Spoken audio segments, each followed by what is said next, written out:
মা দুর্গা শুধুমাত্র এই পুজোর 4 দিনের জন্যই আসেন না, উনি সারা বছর আমাদের মধ্যেই বিরাজ করেন।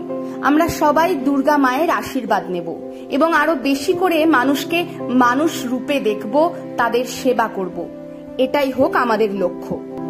জলপাইগুড়ি শহরের শিল্প সমিতি পাড়া সার্বজনীন দুর্গাপুজো কমিটির পুজোর আনুষ্ঠানিক উদ্বোধনে এই বার্তাই দিলেন জলপাইগুড়ি রামকৃষ্ণ মিশনের অধ্যক্ষ শিবপ্রেমানন্দজি। আপনারা দেখছেন নর্থ বেঙ্গল সমাচার, উত্তরের বার্তা, সত্যের পথে। নাগরাকাটার শুল্কাপাড়া গ্রাম পঞ্চায়েতের অন্তর্গত ডাঙ্গাপাড়া সুকানি নদী এলাকায় এক অজ্ঞাত পরিচয় মৃতদেহকে ঘিরে চাঞ্চল্য ছড়ায় আজ সকালে। ঘটনার তদন্তে নাগরাকাটা থানার পুলিশ।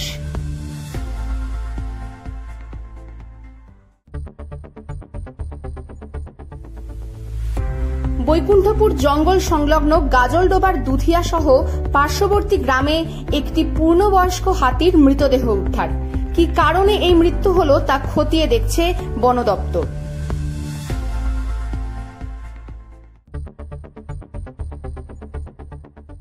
উমা মায়ের প্রতিমার মণ্ডপ যাত্রা শুরু। হলদিবাড়ির বিগ বাজেটের পুজোগুলির প্রস্তুতি প্রায় শেষ। আগামীকাল পঞ্চমী থেকেই দর্শনার্থীদের ঢল নামবে বলে মনে করছেন পুজো উদ্যোক্তারা।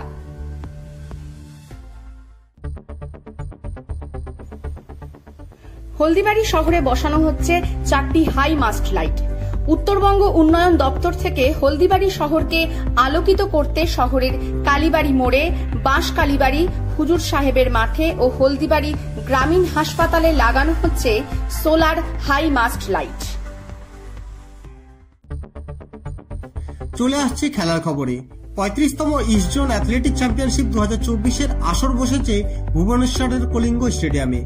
আজ প্রথম দিনে অনূর্ধ্ব 18 বালিকা লং জাম্প ইভেন্টে 5.51 মিটার লাফিয়ে সোনা জিতল কঙ্কনা সর্দার। এছাড়াও অনূর্ধ্ব 20 বালিকা 400 মিটার দৌড়ে অনুষ্কা কর তৃতীয় স্থান অর্জন করেছে। প্রসঙ্গত, কঙ্কনা ও অনুষ্কা রাজ্য মিটে জলপাইগুড়ি জেলা দলের হয়ে প্রতিনিধিত্ব করে এবং তারা দুজনই জলপাইগুড়ি সাইয়ের শিক্ষার্থী।